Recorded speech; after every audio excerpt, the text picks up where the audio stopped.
Do do do do do do do do do do do do do do do do do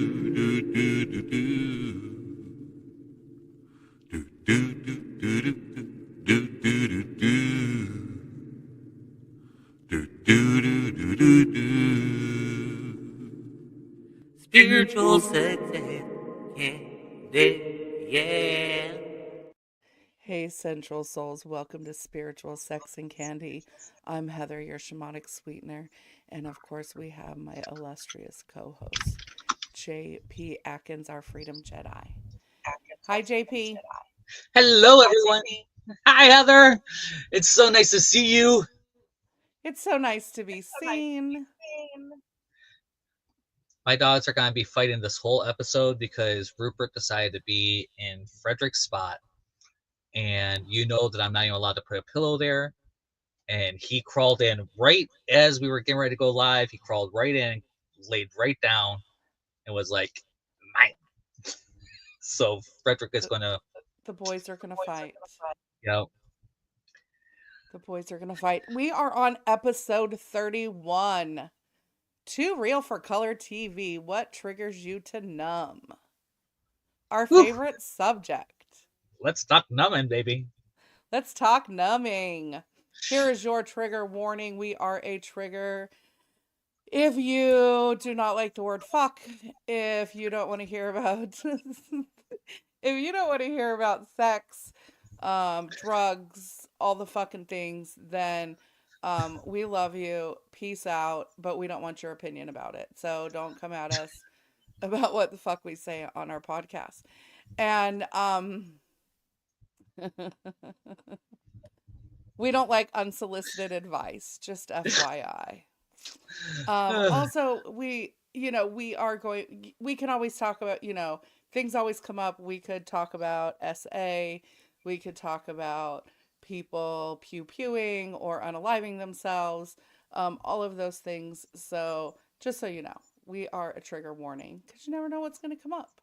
So, we love you, but bye-bye. Yeah, and it's really interesting because of our life stories that so many things have come up, and numbing has been one of those things that has been a running theme Yeah. throughout our whole thing. So it's gonna be interesting to really just like dive in, I think, and actually get to talk about numbing and what it is and how we do it and why we do it and all the I can't things. want to talk about this. Yeah, I know. It was funny because I was the one that said that, like, as soon as we came live, I was like, ooh, who picked this? Oh, yeah, that was me, I think. Yeah, I did not pick this subject, by the way. And we picked these like weeks in advance. And so yeah. So then it comes up and we're like, fuck, we got to talk about this shit. But let's pay some bills first. Go check out spiritualsexandcandy.com. Go get some merch. I'm wearing one today. Yes, I'm a bitch, just not yours. We have all kinds of stuff over there. There's our spiritual sex and candy logo on a shirt. I have a hoodie a sweatshirt coming, a zip up hoodie coming, with our logo on it. We have all kinds of things. And of course, go to spiritualsexandcandy.com, hit on either one of our links and go get our journals because that helps us out as well. Definitely helps a lot. Yeah. A lot. It's I got a random check the other day. I was like, oh, and one thing the grief I've been dealing with has helped is that because I'm a pro Facebook person, they give me bonuses. I get part of the bonus field, and I got my biggest bonus ever because I had, of course, a lot of people commenting and had a really large conversation when my mom passed. So, yay! Yay Paid for me. some compensation. Right. Just a little bit. We get random money put into our accounts. Exactly. Right? It was like, oh, wait, what? Oh, they feed me. Okay. I mean, it's under $10, guys. Trust me, it paid a coffee. But you know what? The first time I got paid out from the old Tickety Talk, It was like $55, and I was like, what in the hell? And it was subscriptions and gifts, and that's when I was doing lives quite a bit. Mhm. But yeah, which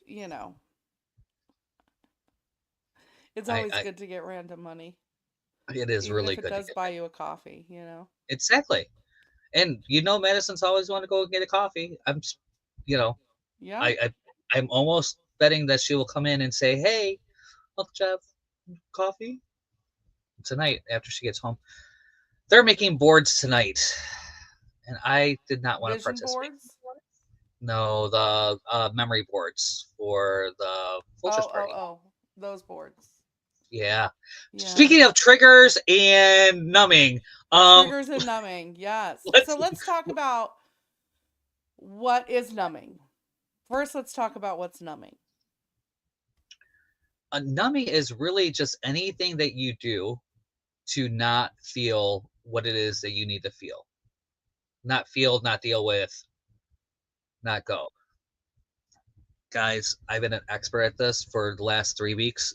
I'm going to tell you there's nothing necessarily wrong with numbing, and there are ways to do it healthy in a more healthy way.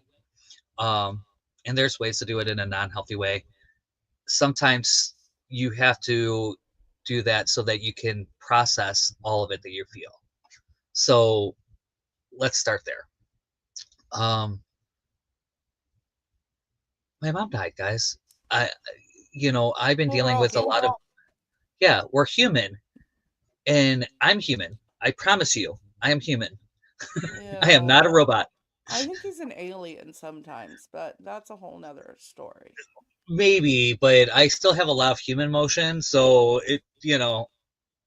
I, I'm I can't necessarily dispute that. I think I'm pretty sure that I'm human. They have seen my brain. It works the same way. That's true. That is true. Yeah. So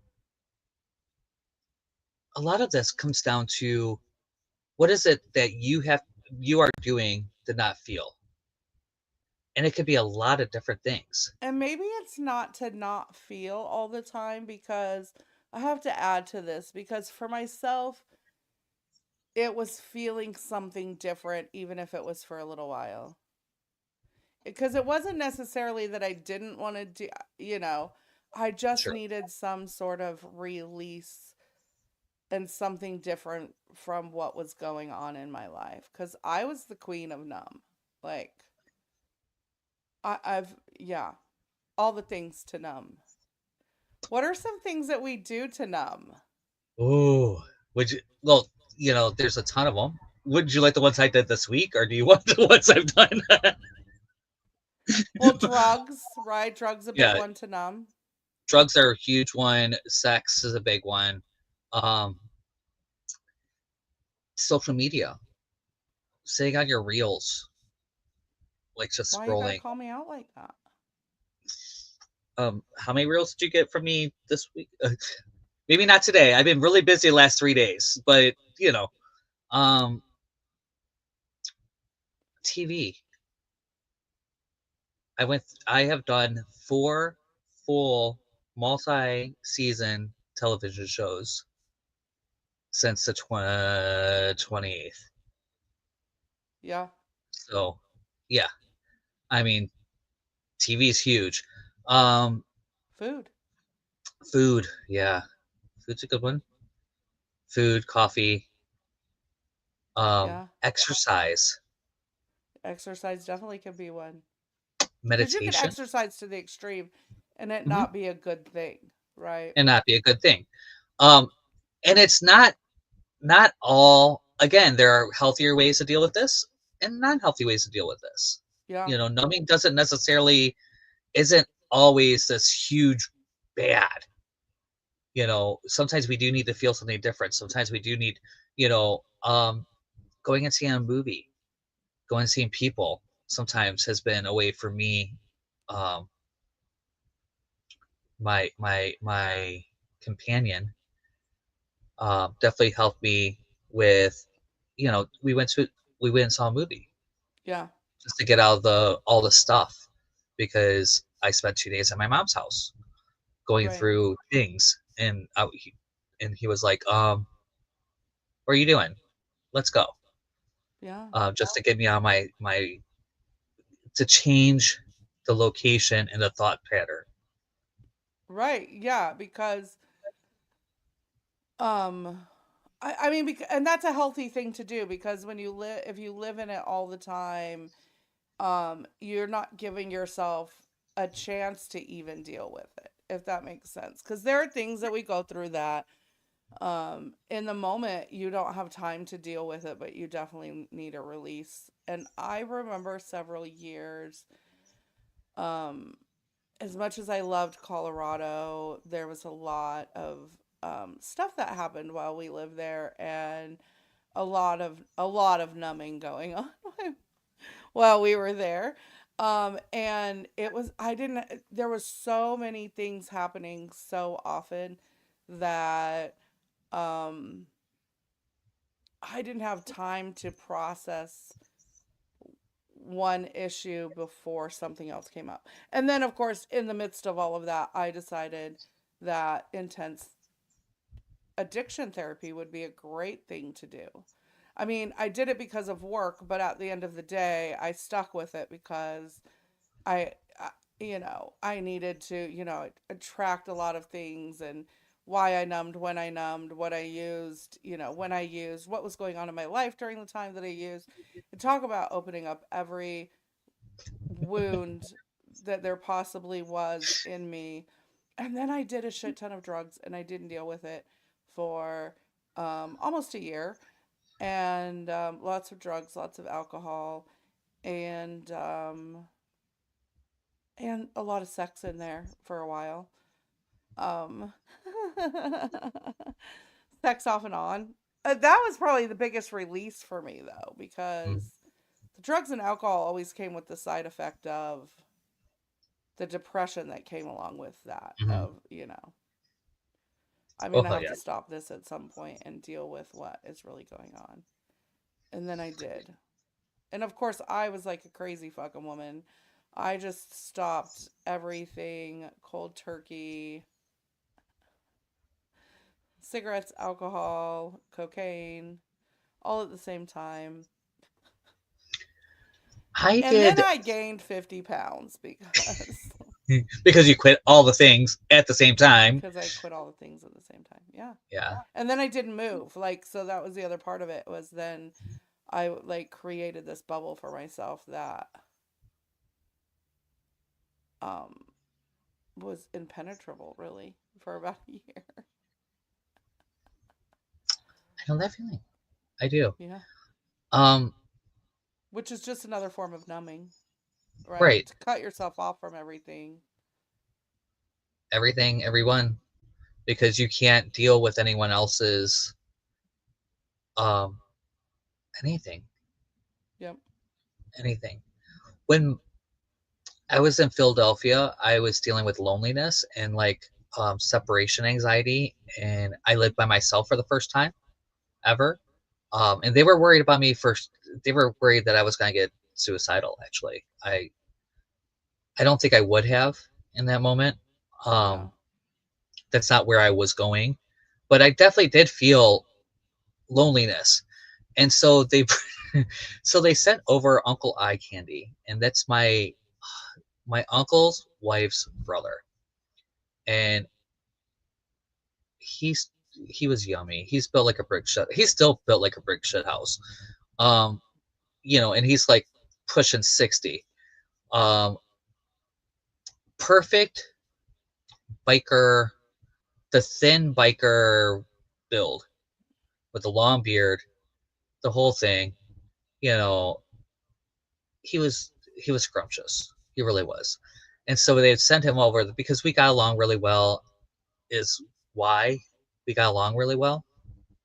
Really, he was doing crack and using my house because he lived with his mom, and he came over to my house and did crack. Now, I didn't do crack for a good 2 months into this. Didn't do Yeah. anything. And they were coming over every day, and him and a friend for going and doing some things. And I'm like, okay, whatever. I don't care. It doesn't bother me. And then I watched them make it one day on a bad day for me. And because they always offered, because that's what you do to the house, right? You offer the house. And so I always got offered, and I always said And no. you never turn down any drug that the drug dealer is offering you. And If they then, want you to do a line, you better do a line with them. well, for years I did, for months I did it. For probably a whole month, I didn't Yeah, do but anything. I'm talking Yeah. different circumstances than that. Oh yeah. Oh yeah. Well, yeah. If you after that, after I did, you definitely do. When I actually started seeing drug dealers and dealing with the drug dealers, and yeah, you don't do any of that. But I was numbing. That all came from my numbing of my isolation and that whole thing. And then that ended up me doing meth when my cousin came around. It turned to meth because he was, the gay boys, meth is super prevalent in the gay scene. If you guys don't know that, it's really an epidemic. It's almost accepted and like, yeah, sure, that's what's gonna happen. Um, so I kind of then it became a way of belonging and getting to know Well, yeah. people in the So community. the other part of this is too that a lot of times, drugs and high risk sexual behavior, go hand in hand Mhm. because when you're high on something, pick your poison, whatever it might be, you have less inhibitions, right? And so you can blame it on the alcohol or blame it on the drugs or right. um, and so I mean, there were several times where it was like, you want to party? Yes, I do. Let's party and fuck all night long. And, because that at least will allow me to feel something different than what I have to deal with all the time. I definitely use sex as like a release. Oh yeah, yeah. When I used sex as a release, mostly when I was like really like targeted to the point where I noticed when I was taking care of my mom. You know, she lived with me. She moved in with me and my ex. My ex moved promptly moved out due to his addictions, and it became really nasty. And I was dealing with a whole lot of things all at once, and then the release while I was with my ex, Grinder released. Like I didn't have apps before my ex, and that was I. After my first 3 hookups, I was like, "Oops, I am not ready for that. Not ready, not ready." And it was like 4 more months before I ever went back onto a app. It's like, "Ooh, no, no, no, no." But I was using that, to deal with all of it. Yeah. I definitely was using sex like a drug. Apps Completely in loved it. general, right? Like we talk about Yeah. social media, but dating apps too. Like I know there were times where like I just needed an ego boost and I would Mhm. join an app for it usually does not last very long on my phone. If you've listened to our podcast, I am so not a a dating app kind of girl because I want real conversation and men are stupid. I love you men. I love penis, but like have a fucking conversation with me. So but I would get on there and it definitely was an ego boost. It was a make you feel good when you're getting hit up and whether they're being raunchy about it or being nice about it or just telling you you're beautiful. There were definitely moments in my life where that just to get that feel good, that feel good. Yeah. Yeah, definitely. And, as we said, there are healthy and unhealthy ways to do pretty much anything. Yeah. And coping is, there's healthy and unhealthy ways. Now, we've both done lots of unhealthy, and we've both done really good healthy stuff too. But how can people tell if they're numbing? How do you know when you're numbing compared to just not, you know, all the other things? Well, hey, if you're using any kind of drugs other than marijuana, I would say. I mean, even that, I guess you could. If you're smoking so much marijuana that you can't function, then you're probably numbing in some way. But if you have to, I always say if you have to justify what you're doing, you're probably numbing. Mm. I had a friend years and years ago when she was a teenager and she had just gotten out of rehab and was going to AA meetings, and we were going to AA meetings with her to support her, so she didn't have to go by herself and all of these things. And one night, a friend of hers had ran away. We knew where the friend was, but we were not letting the younger girls know where the friend was. And we were at a party, and she was like, I want a drink. And I said no. And the other parental type units, not that we were even, but um, they all said, well, all this stuff is going on and blah, blah, blah, blah, blah. And they were like, we don't see the issue. And she came out to me and she says, why do you say no? And I said, because if you just came to me and said you wanted to have a drink, that's one thing, but that's not what you're saying. And that is a slippery slope because you can always find a reason to need a drink, right? You can Mhm. always find, and that's where the numbing comes in is when, if you're saying to yourself, I don't want to feel anymore, you're probably numbing.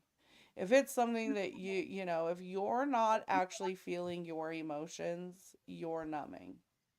Yeah, But I can yeah, promise you, if you're doing coke, meth, heroin, crack, any of those things, you're numbing, period. If you drink every single day, you're numbing. I don't care how much you drink, you're numbing from mhm, something. yeah, Mm. and it gets to the point, especially when you're talking about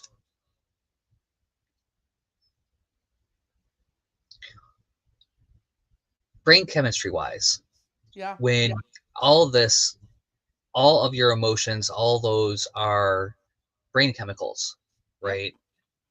And when you're talking about numbing, we're taking the normal brain chemicals that we're having and we're not letting them flow through us. So it's proven your emotions will leave you in about 15 seconds if you just stop and allow them to flow. Now you can pick them back up. You're going to pick them back up. If they're strong emotions, that's not going to happen. I promise you. Again, I've been dealing with strong emotions very hard. There's nothing. Don't think that this is something you have to do, right? Right. But if you can get to a point where you can just let that flow, notice the emotion, don't judge that emotion,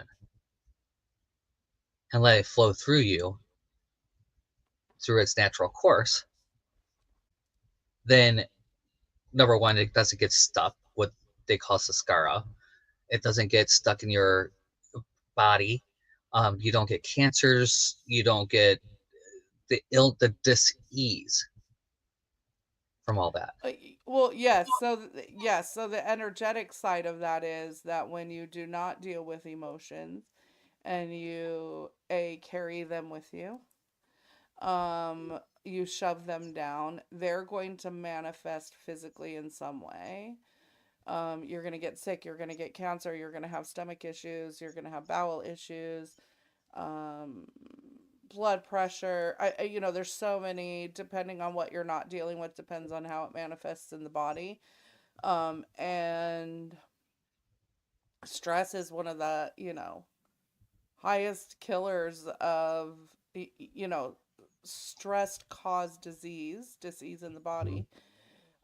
And it's worrying about things you can't control.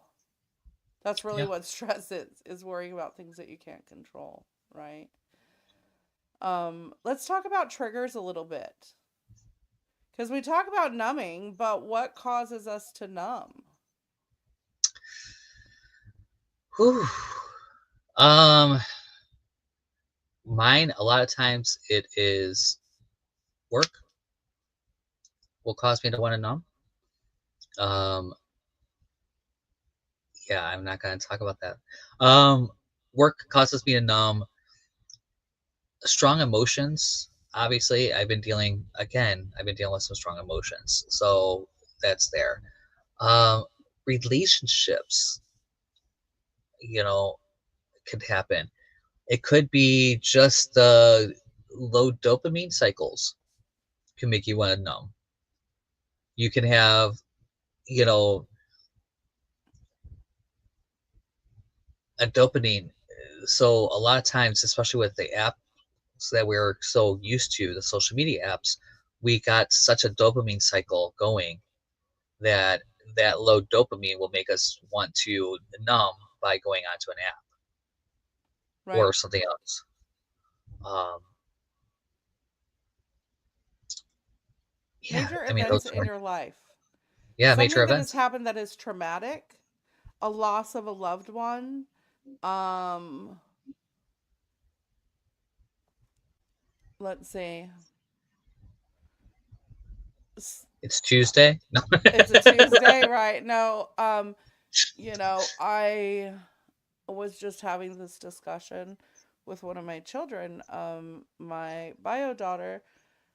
We dealt with a lot of medical issues with her. Plus, I have my own medical issues, and her attempting suicide on multiple occasions, um, which talk about putting someone on high alert all the time. Um, and that wears on you to the point where and then there are certain things that trigger along with that. And a trigger can simply be something someone said in a certain way that brought up an emotion that, and I use the term trigger very specifically because trigger is one of those very overused words that um is being used nowadays as like what do they call it? A click word. Yeah, it's a buzzword. It's a buzzword. And I had to tell some of my girls, like, you need to, my daughter and her friends, because that triggers me, and I finally went, you need to quit using that word, Hmm. because I need to know what is truly triggering to you. And if you use it all of the time, then when you really are triggered and upset about something, then I don't know whether you're like being serious about that or you're using it as a buzzword. It can, and that can be detrimental, right? Yeah, I mean, triggering and trauma are two of my words that I Yeah. really have to, because trauma, a trigger you can be a trigger to the happiness too. That could be a Oh yeah. trigger. You know, I hate to keep going back to this, but it's very fresh in my consciousness, and there's a lot of triggers, both good and bad. Um, I There's a box of things that I got from my mom's house, and we've been kind of filling it as I've been there, and like just things that I haven't brought home yet. And as Heather knows, I went and like reorganized. I bought shelves in here. I did some things to be ready to bring things here that Yeah. I knew was coming. And so I brought that box home last night. And one of the things in that box is a coffee cup. It's a Morton Salt coffee cup from 1912. Now, it was probably my great grandmother's. It may have been my grandmother's. I know it was my grandmother's. Like, and it was always on a shelf. It was never in the rotation. It wasn't in the cycle. And it's a Right. salt cup. Like, and it's one of those things that I didn't even realize until like years later that, oh yeah, that was always on a shelf. And my mom had it. after my grandmother passed, and it was in the curio cabinet. It wasn't in rotation. It's like somewhere different. And I'm like, and so I now have this cup, Yeah. right? And I smiled about this. It was a trigger for a happy memory of being at my grandmother's house in her kitchen, which was insane. Her house was insane. And just being in that, that warmth and that place and that craziness. And my family was always crazy. It's a few generations back. So, I am just a product of 9 generations that I'm healing. So, but just that happy memory. And then I was kind of smiling and like, in that like bittersweet space Yep. and allowing myself to feel that. And that was a trigger. So that coffee cup was a trigger for a happy memory. Right. So you have to really watch when you're talking about triggers or trauma, because as Heather said, you don't know if it's a good trigger or a bad trigger. Stubbing my toe is a trauma. Well, So that's the other thing too, is that we have to remember that it's all about perspective, because um I mean, I've had some major traumas in my life, like PTSD on many levels for many different things. It wasn't just one incident, and many people have, you know, PTSD around one specific incident that happened in their life. I actually have a multitude of instances that has caused complex PTSD, because it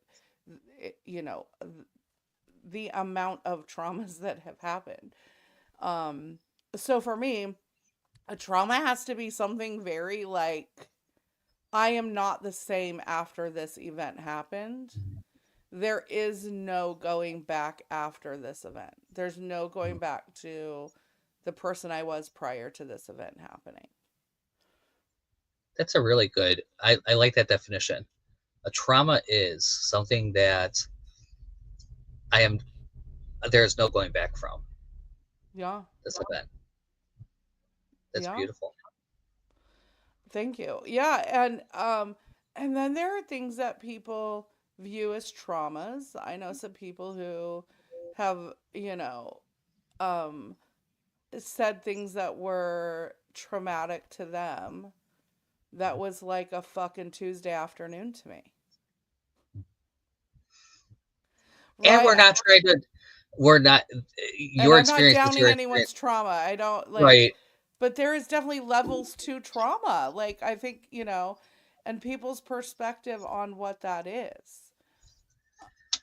And it really is perspective, Yeah. because that trauma of, I always, there's a example I use for trauma, that I can stub my toe and that's a trauma walking down. Now, if I stub my toe on the way up on the TED stage, and then I'm concentrating on that and I stumble over my words because I no longer can do that. That's a trauma. Right. That's like, okay, wait a second. Wait, I just like totally bombed on a TED stage. That would be a trauma for me. Might Right. not be for you. You might expect that from you, but it would not be something expected from me. Um, It would totally be something expected of me. And then I would probably comment about, you know what, I can't even speak right now because my toe hurts so fucking bad. right. And then we would move on, because then once I acknowledge it, it's way better after that. And I would be one of those people that probably try not to acknowledge, you know, Right. Like, I just just, suck it up and try not to right, acknowledge try it at not to, all. and then that would probably Yeah. ruin the whole thing. So yeah, definitely having understanding that trauma is relative is Yeah. really important. And so, especially when you're dealing with someone else and their stuff. Yeah, I have to remind myself of that sometimes. Coming from a place of where I do, there are, I'm not gonna lie, because this, as a healer, and a spiritual advisor and a shaman, and people come to me with all kinds of different things, and there have been points where I have had to like really stop myself from saying, "Are you fucking kidding me right now?" Like, is that really what we're bitching about at the moment? Because let me give you some, Let me let give me you give something to you a cry different about. perspective on things. You know what I mean? Let me give you something to cry about. Is this what we're crying about? Right, Let me give you, right. Yeah, young Gen yes, Xers. yes. Um, because it is all about perspective. It is all about, relativity. And, my story when I tell people, and if I just, because I'm very, this is the things that have happened to me.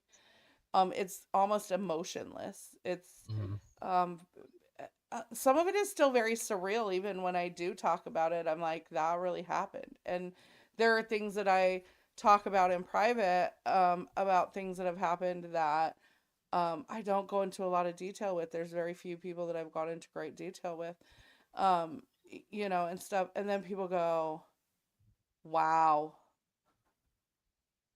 Right. And I don't know how many times in my life I've heard, you've lived a really interesting life. And I'm like, if that's what you want to call it, like, that's a nice way of putting it, Mhm. because a fucking insane life, that would be, a better way of putting it. I was in second grade when I had, well, wow. No, I was gonna go, my first major trauma, but no, no, no. Uh, no, really, I wasn't. I had my babysitter committed suicide. Wow. And funny thing, why that comes up is because I found his memorial card in the paperwork Oh, this week. wow. So it was like, oh, yeah, I forgot all about that. Like, yeah, I was Right. in second grade, you know, I so mean, many I different was things. molested at 8, 7, 8 years old. Yeah. I actually was born in trauma. So I started my life out in trauma. Like, so, I mean, if that doesn't set the tone for your entire life there, um, I was born with both feet turned in the same direction, Yeah. like, at the hip. So my whole everything was off kilter. And I did an exercise with one of my spiritual advisors, and one time, and he said, "Okay, we're going to regress back, and and all the ages that he picked through this regression, something traumatic had happened to me. Something like, it was not a good regret, and he said, "Imagine you're a baby, and go back to when you were first born, and your mother held you for the first time right after you came out." And I go, "My mom didn't hold me." And he's like, "What?" And I was like, "It was the 70s. They didn't give me to her." Right. So like, I didn't have that. I didn't have, and he was like, he didn't even know what to say. Like, that tells you something. And then he goes, "Well, let's just imagine that she did." Let's rewrite this. Let's You rewrite know, this. Yeah, and that's one of the great things that we can do. So there's ways for us to rewrite these memories and these yeah. traumas so that they no longer have that kind of impact. And And some of them you will never be able to rewrite. Let me just, I no, just want to throw that out there as we're talking about this.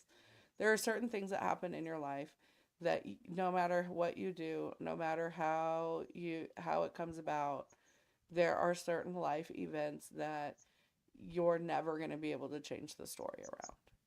So, I don't want people to think that, oh, you could just change the narrative around everything that's ever happened to you, because waking up with your boyfriend dead next to you of an overdose, I, I can't rewrite that. I can't rewrite that story. No. I can't rewrite making the decisions the night my dad passed away and having to make those hard choices. I can't rewrite that. However, with that being said, some of the things I do tell myself to make it better, and it's not really rewriting it, but it's changing the perspective on the view of it, is things like when my dad passed away, I had the honor of being able to uphold his wishes on how he wished to go, right? My boyfriend passing away, I was the love of his life. He had been in love with me since our early 20s. And so he got to die in bed with the woman that he loved for so many years, who loved him just for him. Mm-hmm. You know, that was one of the ways that I coped with that. He was not the love of my life, but I was the love of his life. And Yeah. he was able to pass in the arms, being cuddled up with someone who loved him for all of his craziness, for all of the things that he was going through, and loved him beyond that. Right? And that's a beautiful gift to be able to give someone. Do Yeah. I I carry mean, the weight of that? I absolutely carry the weight of that. I totally get that. Yeah, And it's a I honor that. double-edged sword. Yeah. You know, there was times I actually did an exercise with um regarding my ex. Yeah. And I I've done a lot of these exercises before, right? I've studied NLP, I've done a lot of these exercises, and I was at a conference and he was doing an exercise, and what the first one that came up, he said, take something light. So what do I pick? Probably my one of the things that I consider being my worst mistake in my life. Oh, Oh yeah, that's light, right? Because right. I'm an old pro at this shit. Um, and I literally got sick. I got physically sick as it was trying to come up and out. And the good news is, it did work. But what had to come up was me getting ill and me getting nauseous and me having that kind of removing some of that toxin Yeah. that I've stored, and it had to come out. Um, but I had a lot of guilt and shame for how I dealt. I don't know if I would have done anything different, how I could have done anything different. I still don't know how I could have done anything differently. But in And that moment, you couldn't have, because you didn't have the skills you right, have now. I have Showing now. yourself grace and forgiveness is one of the hugest things when things come up and you get triggered and you want to numb over something that has happened in the past. It's one thing to numb in the moment of something going on, and then there's another to continue to numb, to not deal with things, in the past. And when something comes up from the past, showing yourself grace and saying and forgiving yourself for not having the capacity in that moment to do anything different than what you did, because you can mull it over in your head a billion ways, and even if there was a different way you could have gone about it, even if you came up with something in that moment, that was not an option, because you're now looking at it from the perspective of someone who has already gone through it. And in that Mhm. moment, you hadn't gone through it, and you hadn't gone through other events in your life that taught you different skills to be able to deal with that situation, right? That live and learn. And so, one of the biggest things through this process in stopping numbing, when you realize that it is toxic, right? If you're toxic numbing, is the forgiveness that comes along with that. And we always think of forgiveness as forgiving someone else, but really at the end of the day, it's forgiving yourself for being in those situations. One of the hugest things that I have had to forgive myself is for the men that I have chosen to date over the years, and the effects that it had on my child, the effects it had on me and my own self-esteem, and to say I didn't know any different at the time, but I sure as fuck pick different men now and would Mhm. not pick those same men again. I'm a firm believer if they're an ex for a reason. Unless they're your high school sweetheart or you know, and now you're retrying 30 years later, like that's not what I'm talking about. But what we The don't do Lifetime is go movie. back and repeat offenders of people who were in we were in shitty relationships with before. Yeah, you know, there's definitely they are definitely exes. No, I'm friends with most of my exes. There's only a I'm cool couple. with the majority of my exes. Yeah, there's only a couple that, but I wouldn't date them. There's a couple that, but never mind. I might, I might, you know. There's a couple that I don't know how I would react if I saw them. Let's just put it that way. It's better if I never encounter them again. There is one ex that keeps coming up. My ex, the actual one that the only person I've ever had a ceremony with. Um, Yeah, if he was to show up, I wouldn't know how I would react. fair enough. It probably wouldn't be positive, but it's kind of like it's a curiosity thing. Yeah. Um, I had a beautiful ceremony though. It was pretty. I have those I mean, memories. even my that one time I was married. Yeah, Um one time. that one time when I was married. I say that because we like yeah, we were separated and lived separately longer than we resided in the same house, and you know. Um but even like I don't speak to him. He's remarried, all the things. I got the kids. I don't give a shit. Right. You know, I don't have to talk to him ever again. But I mean, if he were to reach out to me at some point, I don't have anything against him in the sense of like that I wouldn't have a conversation with him or I wouldn't, Mhm. you know. But I have no reason to talk to him. Our kids don't, you know. My kids Yeah. don't even talk to him. They say they tell people I have two moms. Yeah. Legit, like they just say we you know, when my son describes his parents, he says, I have my mother who birthed me, my bonus mom who married my dad, and she got us in the divorce. And that's how he says it. She got us in the divorce. And, you know, and he said, and then there's that guy that contributed to, you know, Yeah. his DNA because that's basically what it is, you know. Um, Yeah, but forgiving yourself. I mean, you know, I think that's the biggest thing. What do you do when emotions come up and you want to numb? Um, how are you dealing with that? There's two ways. First is first now, and again, this was Right. not me 5 years ago. No. This was not me 2 years ago. It might have not been me last year. Okay, so I have done a lot of growth last year. So um, my first instinct when I have an emotion is I take a breath and see if I can let it pass. So that's my first, like, do I need this emotion right now? Am I going to let it pass? Am I going to, you know, do I need to deal with it, or do I need, you know, where is it Yeah. in my scale? One day maybe I'll teach that scale. Um, then the next thing is do I have time to process this? And luckily I have a kind of work day right now that I do have time to process. So, and I took a complete week off for my mom, and like literally didn't touch a laptop for a week for the most part.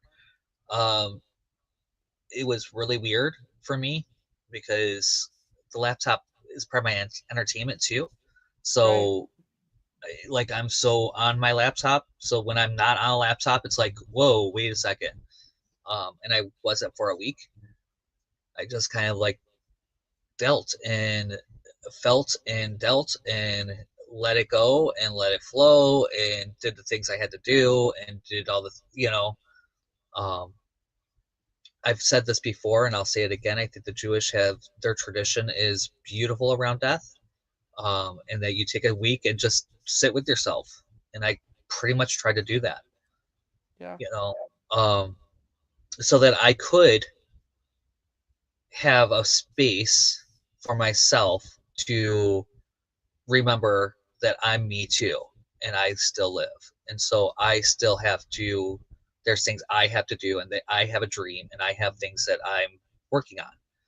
Yeah. So having that space and taking that space was so important for me. And if you take that breath and could be mindful about it, and that's where all the mindful techniques come in.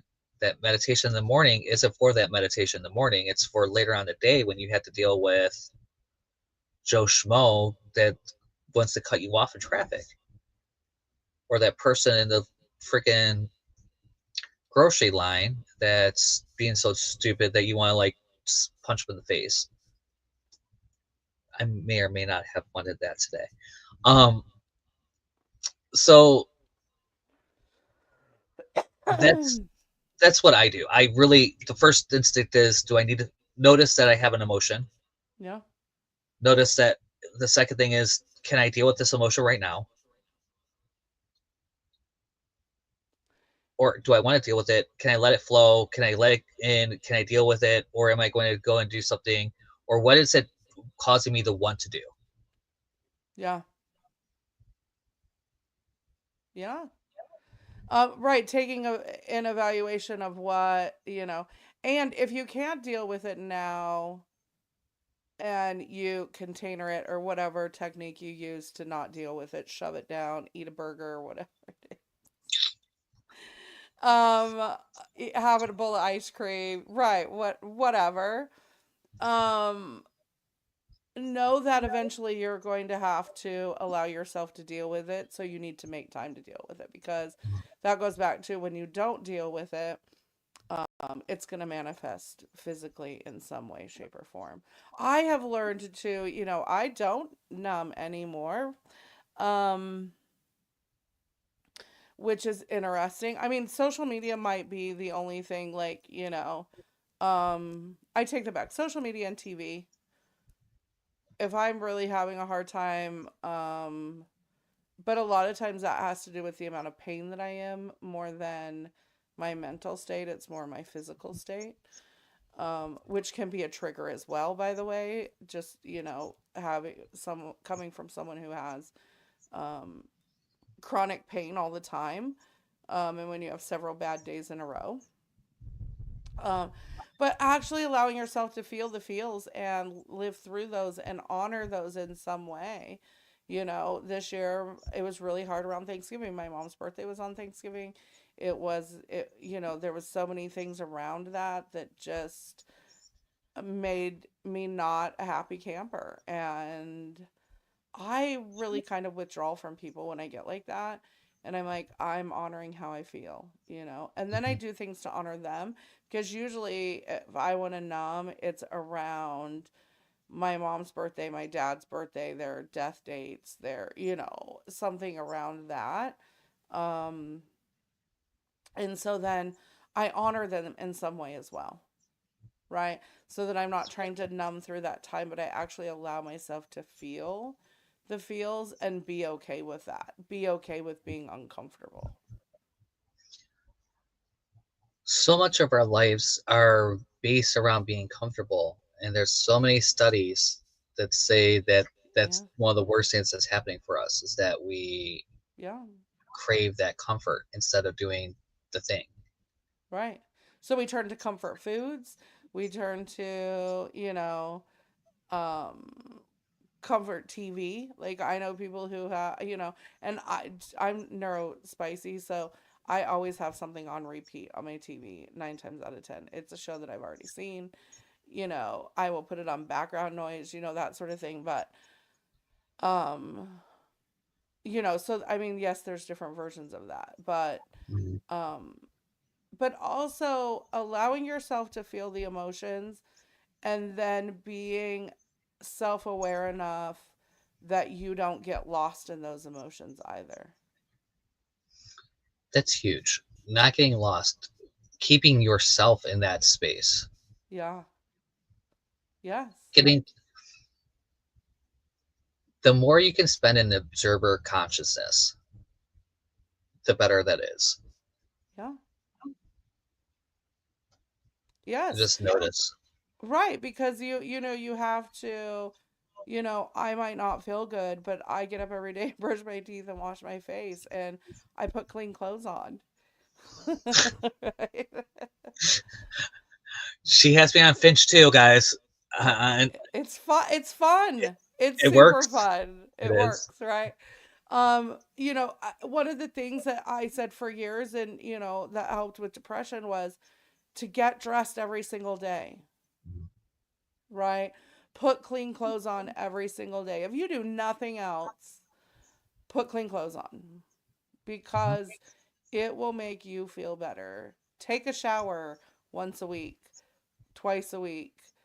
Force yourself, even when you don't want to, force yourself to get in the shower. It will make you feel better. Yeah, I've Don't heard for get lost years. in the emotions that you're trying to deal with, cope with. And if it is a new trigger, what is it bringing up for you? Ooh, Why that's a good is point. this situation, where did this situation, what just happened, what did it trigger in you? Because if you could identify what the trigger is, if something happened and you feel anxious, what is it that, what did that bring up for you? Yeah, Because it's something in your past that you haven't dealt with in order to have that response now. often. Yeah, definitely, Yeah. definitely. Wow, I don't even have anything to add to that. Like that stopped me. Woo, woo. There are new things that happen. There are new things that Yeah. happen, but it's Oh, yeah. because of the, it's because of the emotions that behind that. What is it really bringing up? Even, mom, a lot of them, it was very complex, and I had to go through a lot of things. And um, thank you, Heather, for being one of the people I could talk to through that whole cycle, because I just had to organize. Okay, what am I actually feeling, and what's Yeah. going on? Because sometimes that's what happens when you're in that kind of situation, and in that intense space, is that you can't separate that I'm feeling angry and relieved and helpless and And then there's guilt confused, behind that. and then there's guilt for all of that.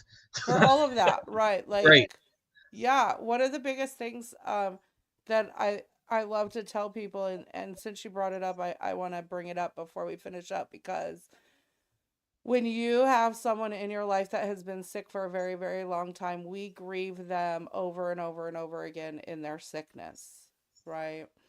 And this could be different things, by the way, because this actually was one of those things that happened when my daughter moved out of the house with me. And when you are in survival mode and you are hyper vigilant all the time, and when you have people who are physically ill, mentally ill, that are in your life that you deal with on a regular basis, when they pass away or when they are no longer in your are no longer your responsibility to care for, there is a relief that comes with that. There's a relief to your nervous system that says, oh, I don't have to worry about that when the phone rings. And it's these certain people that this is what this phone call could be about, right? Or that sort of thing. And then we feel guilty about feeling the relief that that is now off of our plate.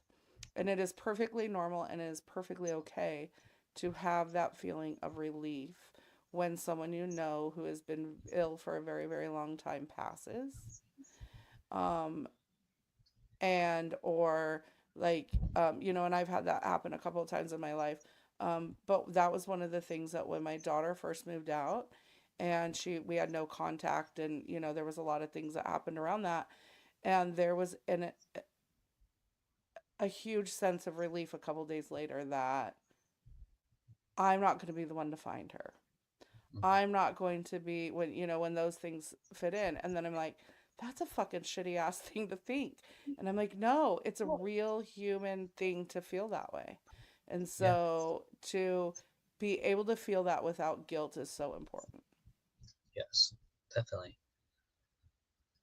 Definitely. So triggers, triggers are things that, just to recap for today, I think it's kind of important because we went through a lot, and this could be a very powerful episode to watch later too, when we're going through. Triggers are something that brings up something from the past. It's not what's happening now. You're okay to grieve. You're okay to feel. Numbing isn't necessarily the worst thing you can do, but you do have to process, because if you don't process, then it comes up as disease. And trauma Yeah, and is if such a numbing is becoming detrimental to, it's okay to numb and to reboot or reset, or, you have to feel something different, especially if you're going through a lot of things at one time. But make sure that it's not all consuming. That's when yes. it becomes toxic, is when it's all consuming. I think the most important thing that we said this whole time is keeping yourself in the middle of it. As long as you can keep a hold of yourself and your awareness and staying in that awareness consciousness, then everything else kind of will fall into place. Yeah. And if you have a hard time doing that, go to spiritualsexandcandy.com, set up a time with Jeff or I. We both work in different wheelhouses in that. And we would be more than happy to assist you on your journey as you dive deep into those things. Definitely. That's definitely. Please reach out. Reach out to somebody. If Yeah. not us, somebody. Because there's a lot. And it's a lot. And I understand it's a lot. Yeah. This was a heavy one. This was a heavy one, Heather. It was. So thank you, everyone, for coming and hanging out with us and opening your mind and changing your, looking at things from a different perspective. And we will see you next week for episode 32. 32. My goodness. That's amazing. I love you, Heather. I'll see you guys next week. Bye. Everyone here at the True Awesome Network asks you to please subscribe, like, comment, and spread awesome.